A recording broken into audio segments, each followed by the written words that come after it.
National council of education and ট্রেনিংয়ের উদ্যোগে সারা রাজ্যব্যাপী প্রথম থেকে দশম শ্রেণী পর্যন্ত যে স্কলারশিপ পরীক্ষার আয়োজন করা হয়েছিল তাতে অল ইন্ডিয়া এনজিও ওয়েলফেয়ার অ্যাসোসিয়েশনের মেম্বার এনজিওরা প্রশংসার সাথে সুষ্ঠু এবং সফলভাবে বৃত্তি পরীক্ষার ব্যবস্থাপনা করেছেন। এই হেন মহান উদ্যোগ দরিদ্র মেধাবী ছাত্রছাত্রীদের পড়াশোনার খরচ কমাতে এবং পড়াশোনার প্রতি উৎসাহ বাড়াতে সাহায্য করবে।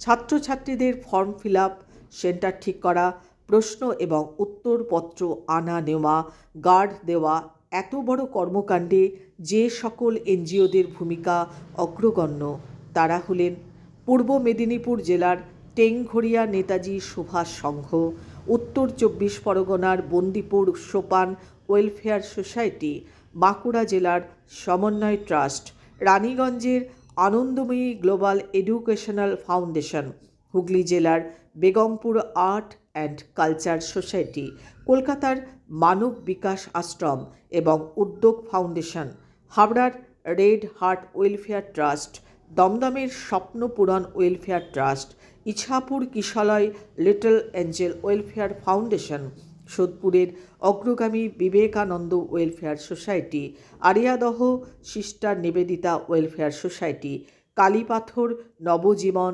সেবা সমিতি, বারাসাত অন্বেষণ, বীরভূমের অর্ক ট্রাস্ট এবং Tarang. Special coordinator and adviser ছিলেন ডক্টর হরিদাস মুখার্জি এবং সমাজসেবী কাঞ্চন দে মহাশয়। সমগ্র কর্মকাণ্ডের কাণ্ডারি সমাজবিজ্ঞানী doctor Tapas De, president all India NGO welfare অ্যাসোসিয়েশনের কেন্দ্রীয় সম্পাদক বলেন, বিদ্যালয়ের প্রধান শিক্ষক এবং শিক্ষিকাদের সহযোগিতা ছাড়া এত বড় উদ্যোগ সুসম্পূর্ণ করা সম্ভব হতো না।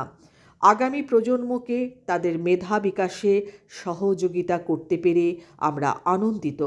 সকলের সুচিন্তিত পরামর্শ নিয়ে আগামীতে আরও নানা আঙ্গিকের নানা বিভাগের বৃত্তি পরীক্ষা আরও বৃহৎ আকারে আয়োজন করা হবে।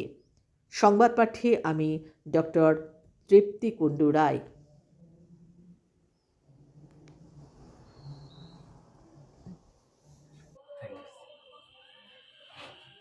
এটা আপনি তুলে দিন, আমি ধরছি, আপনি তুলে দিন সার্টিফিকেটটা।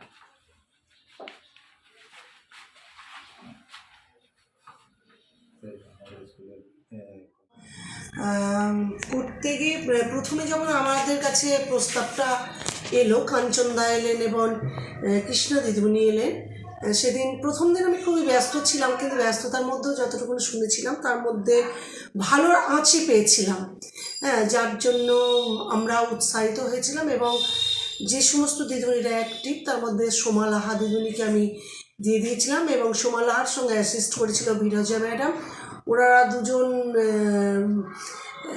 সমস্ত এই ফর্মগুলো দিয়েছিল এবং তারপরেও কিন্তু ডেট পেরিয়ে যাওয়ার পরও কালকে পর্যন্ত অনেকের চাহিদা ছিল যে আমাদের এটা আমরা পাবো না, এরপরের বার যেন আমরা চান্স পাই, সেটা একটুখানি ব্যবস্থা করবেন। তার চাহিদা ছাড়া তো আমাদের কোনো কিছু হয় না। কোনো কিছু প্রচণ্ড খিদে না থাকলে যেমন হচ্ছে খাওয়ার মধ্যে টেস্টটা আমরা ঠিক বুঝতে পারি না, ঠিক তেমনি এখানে চাহিদার মধ্য দিয়ে আমাদের তৃপ্তি আসে।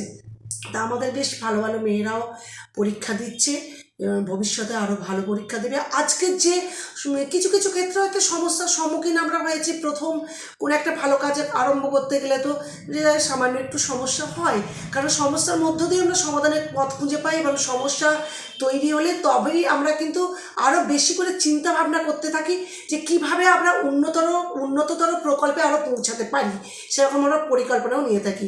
তা আজ থেকে আমরাও আমিও আপনাদের সঙ্গে রইলাম এবং পরিকল্পনা নেব এরপরের বার যাতে সমস্ত দিক নিখুঁতভাবে পরিচালনা হয়। আজ 28/8/2024 বিভীষণপুর হাই স্কুলে national council of education and ট্রেনিংয়ের উদ্যোগে এবং তাদের সংস্থার পক্ষ থেকে স্থানীয় টাঙ্গুরিয়া নেতাজি সুভাষ সংঘের ব্যবস্থাপনায় প্রথম শ্রেণী থেকে নবম শ্রেণীর যে মেধা অভিজ্ঞা আমাদের সেন্টারে হচ্ছে সেটা পরিচালিত করতে পেরে আমি তো খুব আনন্দিত মনে করছি। এবং এ ধরনের যে উদ্যোগ ছাত্রছাত্রীদের মধ্যে আমরা যেভাবে স্বতঃস্ফূর্ত সাড়া দেখেছি, আমি মনে করছি আগামী দিনে এরা যখন বৃহত্তর ক্ষেত্রে নিজেদেরকে প্রস্ফুটিত করার জন্য এগোবে, আগামী দিনে এই পরীক্ষা তাদেরকে অনেকটা খুব সঠিক পথে এনে দেবে বলে আমার মনে হয়েছে। আগামী দিনে আমি এই সংস্থাকে বলবো যেন আরও সুদূর প্রসারীভাবে বিভিন্ন বিদ্যালয়ে এই ধরনের যে সংস্থা পরীক্ষা নেয় সেটা যেন আগে ভাগে বিদ্যালয়গুলো জানতে পারে। আমাকে অনেক বিদ্যালয়ের প্রধান শিক্ষক, অনেক অভিভাবক বলছিলেন আমরা জানতে পারিনি, কিন্তু আগামী দিনে আগামী বছর যাতে পরীক্ষা যখন ব্যবস্থাপনাটা হবে তখন আমাদের আশেপাশের যে বিদ্যালয়গুলো আছে সবাই যদি জানতে পারে এবং আমাদের বিদ্যালয়ের সেন্টার হলে আমি সর্বতোভাবে সহযোগিতা করে এই পরীক্ষা ব্যবস্থার সঙ্গে যুক্ত থাকবো এই আশা রাখছি। আর আমাদের যারা সহযোগিতা করলো, আমাদের শিক্ষক মণ্ডলী, বিশেষ করে যারা অতিথিবর্গরা এসছেন ন্যাশনাল কাউন্সিল অফ এডুকেশন ট্রেনিংয়ের পক্ষ থেকে, তাদেরকে আমার বিদ্যালয়ের তরফ থেকে শ্রদ্ধা, শুভেচ্ছা, অভিনন্দন। এবং আমার নেতাজি সুভাষ সংঘের যারা সদস্য আছে তারাও খুব সহযোগিতা করেছে, তাদের এই উদ্যোগ খুব প্রশংসনীয়। ধন্যবাদ।